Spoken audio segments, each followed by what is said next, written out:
this video, we're going to talk about the paperwork that we need to get approved when we actually meet with a new tenant. So, in looking at our process, what we do is, after we speak to the tenant on the phone, we get and we pre-qualify the tenant. So we've already spoken to the tenant on the phone, we've already pre-qualified the tenant, they've already seen the property, and they're willing to move forward. So what we'll do at that point is, although they're not approved at that point, they're only pre-qualified at that point. So what we'll do is, we'll go out and meet with the tenant, we'll fill out an application receipt agreement as you see here, and we'll take a deposit. At that point, we also take the application at that point. At this stage of the game, they are now holding the property. So we're saying to this tenant is that we'll take your deposit, we'll take your application, you're already pre-qualified. Now we have to go through more extensive qualification and make sure that we can get you totally qualified. Typically we can. So we fill out the application receipt agreement, and what this agreement says basically is that we will hold this property for you and your deposit is non-refundable. Although, if you don't get approved, your deposit will be refundable. So their deposit's not refundable at this time if they do get approved. After we go through that process and we get the application done and the application receipt agreement, now we're ready to move forward to meet with the new tenant with the proper paperwork. Now that paperwork includes the rental agreement, standard real estate rental agreement. It also includes a move-in, move-out inspection, and it includes on some properties, it includes an addendum for the utilities. Now we only have 3 properties that have addendums for utilities. This one so happens to be one of them. So, in going to meet with the client, we are going to sit down with them and go over the rental agreement. So our rental agreements are, I'm gonna just cover a few highlights of it. Basically, our rental agreements talk about, or have a little bit of differences in most rental agreements, in that our rent is a discounted rent, meaning that we give discounts to tenants when they pay their rent early. So, for example, in this rent, the actual rent is payable in advance, and it's for $600 a month. Okay. Now this rent actually includes $30 a month in pet and 2 pets. When we have pet fees, our pets are $15 a month per pet. Okay. Now the rent is due on the 1st of each and every month. So, as you can see, the next line, we have a discount for prompt payment and maintenance. So what this says is, time is of the essence of the agreement. If the rent of any previous balance is due, if we receive or accept this rent before the 25th of each month, that we actually will give this tenant a $50 discount. So that also includes the resident that complies with the maintenance require. So in other words, if they're just doing their their maintenance, their stuff, and they're not calling us for every little thing, they can actually get a $50 discount. If they are calling us just to do some work, some minor work that doesn't, that they could have handled themselves, then they can lose that $50 discount at the same time. So the agreement goes on to talk about issues with checks that are returned and performance fees. Now, a performance fee is not a deposit. We don't call it a deposit, although it's accepted as a deposit. So in our performance fee, what we're basically saying to these new residents is that, hey, we're taking, in this case, $500. We're taking $500 from you, and by the way, usually the performance fee is equal of 1 payment. So typically it would have been $600 because the actual payment on this property is $600, but in this case we took $500. So what we're saying is that when you decide to give the property back to us, that once all these issues are satisfied, like their yards are clean, the house is clean, it's no damages, and so on and so forth, we actually pay them for the performance of taking care of the house.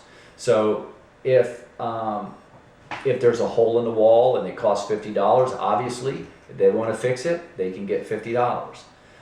If they don't fix it, they're not going to get that $50, and so on and so forth. So this is kind of how the performance fee works. Typically, we treat it as a deposit, but it's only for technical reasons that we call it a performance fee in case there was some kind of issues and we actually had to go to court for something. Our contracts also have a stipulation for early release. Early release is we'll actually let this resident get out of the contract within 60 days if they give us a 60-day notice. In this contract, it says written notice. We can take a notice by text or we can take a verbal notice. It's not a big deal. But we do have it as a written notice, and we do leave it that way in case we're having any kind of problems with the tenant and they didn't do that, then we have that to fall back on. But they have to give us a 60-day written notice, and they have to pay one extra payment when they release that rent. So as long as they can pay one extra payment, they can get out of their contract early. Okay, they're accepting the property as is. For maintenance and repairs, it shares with with the new tenant that for maintenance and repairs that it's stipulated that he agrees in granting the discount in exchange for the resident agreeing to perform the bare expense or perform minor maintenance and repairs in the dwelling. So to get that discount, they're actually agreeing that, hey, I'll take care of the broken screen. I'll take care of, the minor issues that are maintenance issues that we don't want to get called for. So that's tied to their discount. Appliances is actually not included with the property. Appliances are given to them as a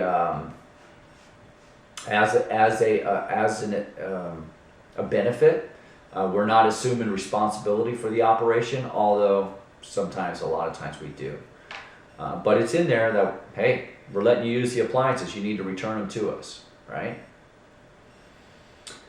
A couple of other things that we need to be very, very key on is that we need to know who's living in the property. So if they tell us only one adult's living in there, and then we find out later there's two adults in there, they can be liable to pay rent an extra $100 a month in rent.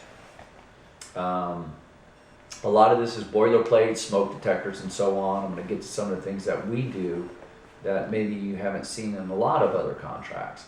We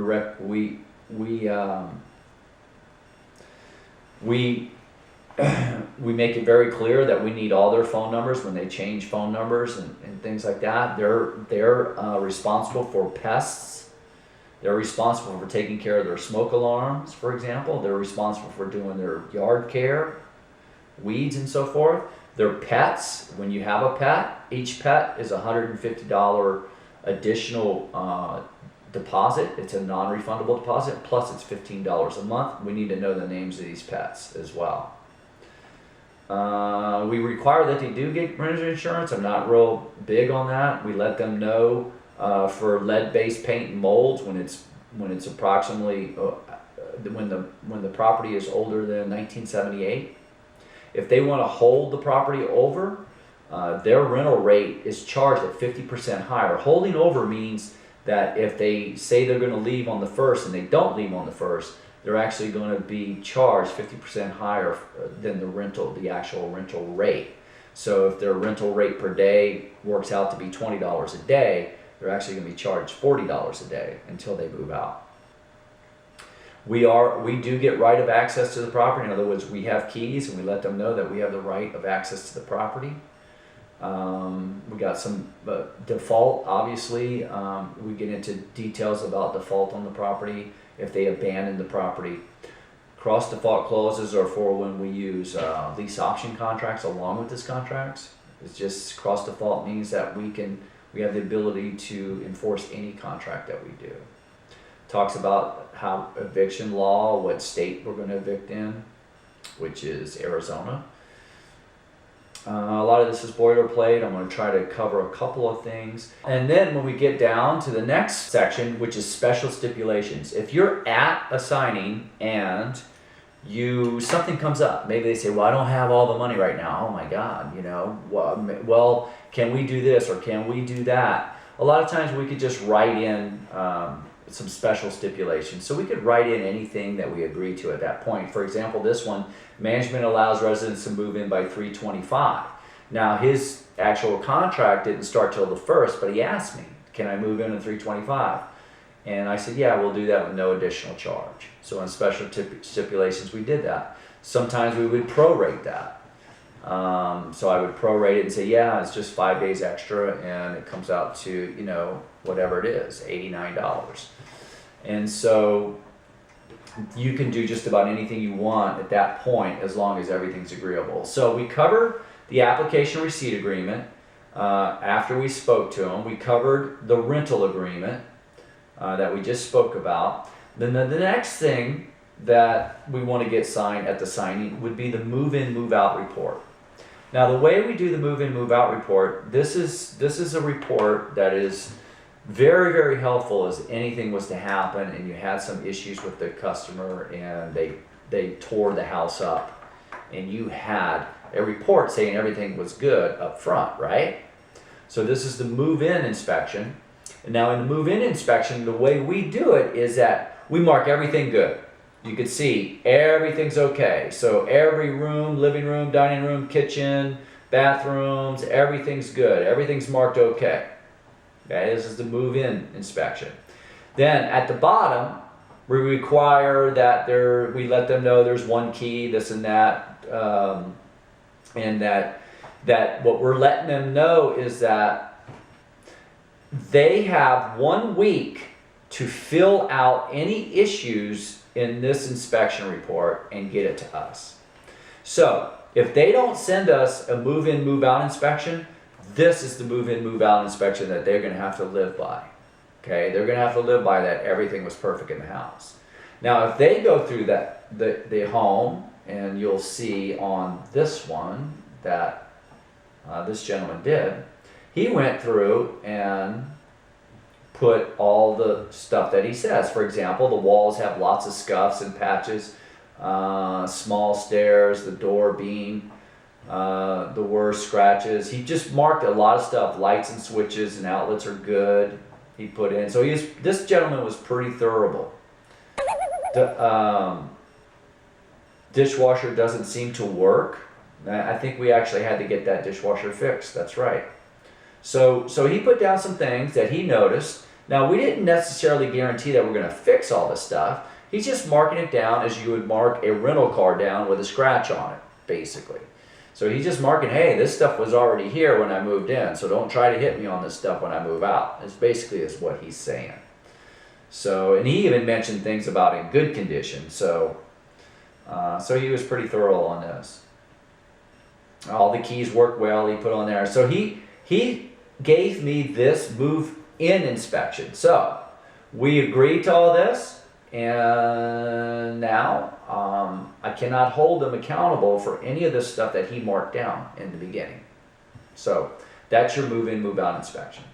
Now some rentals have a utility agreement. What happens is some of our rentals might only have one meter, one gas meter, one electric meter, but there's 2 homes on that same property. So we charge the electric bill to them and the water and gas bill to them, and we pay the bill, and so they have to pay us for the bill. Now it's calculated through the square footages on the house.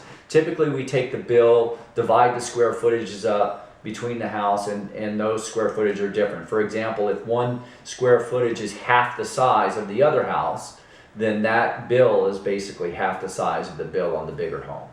So we kind of break up the bills by the square footages. We put it in an addendum, which basically says that they have the ability, they're going to be paying an equal amount each month, and the bills can vary from season to season. Bills level out in peaks and valleys. So over a 12-month period, they're paying $175. What we're saying is that if their utilities are more than $175 or for the whole year, then they're going to owe us money when they move out. If it's less, we owe them money. Now, one of the issues that we found, it's always more.